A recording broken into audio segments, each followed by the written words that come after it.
O maior retorno para a sociedade vem do investimento na primeira infância, os primeiros anos de vida. Olá, eu sou Pedro Fernando Neri e esse é o Conta Comigo, o podcast do IDP com os números da economia. No episódio de hoje, vamos falar sobre a conta da infância.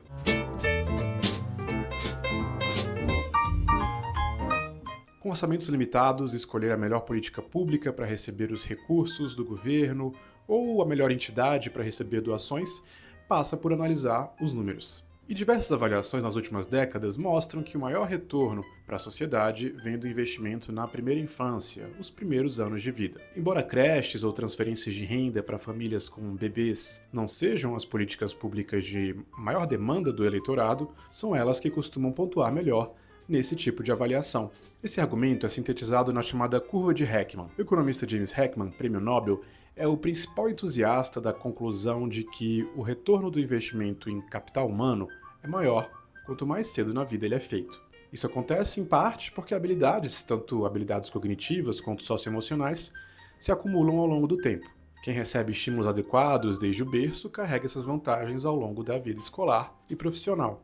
Os cientistas mostram também que os primeiros anos da infância são uma janela muito especial, porque a plasticidade cerebral é mais alta. Cada real investido nessa fase da vida retornaria para a sociedade na forma de menos evasão escolar, menores taxas de criminalidade, maior produtividade no trabalho. A taxa de retorno anual do investimento na primeira infância impressiona. Estimativas apontam que ela fica muito acima do que se consegue na maioria das aplicações financeiras. Mas esse, claro, não é um investimento que beneficia apenas o indivíduo. Ele gera ganhos para a economia como um todo. Afinal, alunos melhores e adultos mais produtivos significam um país mais rico. Se a economia é o produto de milhões de cérebros, deveríamos cuidar bem desse tipo de insumo. E a forma com que ele se molda na infância não teria paralelos em outros pontos das nossas vidas. Na prática, esse desenvolvimento depende muito do que Heckman chama de acidentes de nascimento. O que ele quer dizer é que nosso destino é fortemente moldado pelo contexto em que nascemos. Nascer em uma família pobre ou rica, sem ou com bons cuidadores, é um fator determinante para o futuro de qualquer um. Esses primeiros anos de vida exigiriam um ambiente adequado para se desenvolver. Isso significa renda para famílias com crianças pequenas, para que elas tenham acesso à alimentação, uma casa para crescer que seja segura, inclusive do ponto de vista sanitário, um ambiente de baixo estresse, adultos capazes de cuidar delas e de estimulá-las. Conta comigo. Até 13%. A taxa de retorno anual do investimento na primeira infância. 6:1, a relação entre cada real investido na primeira infância e o que volta para a sociedade no futuro. A literatura mostra que crianças que crescem na pobreza têm chances maiores de ir pior na escola, de ter problemas de saúde e de não conseguir bons empregos no futuro. A desigualdade é, então, moldada bem antes do mercado de trabalho ou do sistema educacional, já nos lares, quando somos ainda bebês. Outro economista que se debruçou sobre essa questão é o brasileiro Flávio Cunha, professor da Universidade Rice, que junto com o Heckman desenvolveu um tipo de modelo matemático para entender como habilidades se formam ao longo da vida. Eles mostram que esse desenvolvimento é dinâmico. Habilidades cognitivas e socioemocionais se complementam, se multiplicam ao longo do tempo. Por exemplo, uma criança que desenvolve autoconfiança passa a explorar mais o mundo ao seu redor e aprende mais. Esse é um exemplo de ciclo virtuoso. Só que para que esse ciclo se inicie, o investimento precisa ser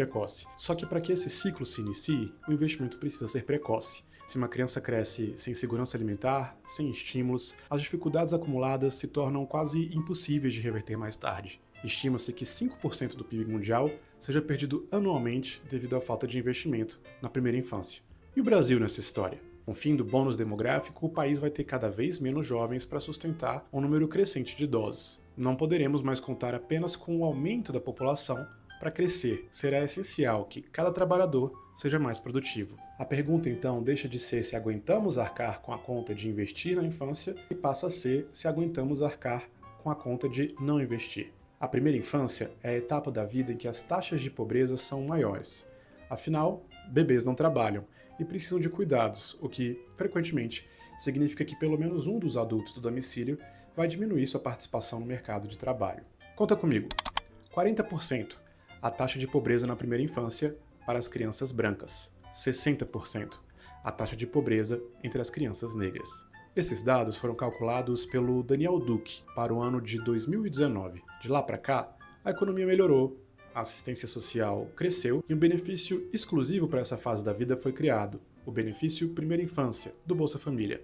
Ainda assim, o Brasil parece longe de dar a essa parcela da população a mesma prioridade que países desenvolvidos deram.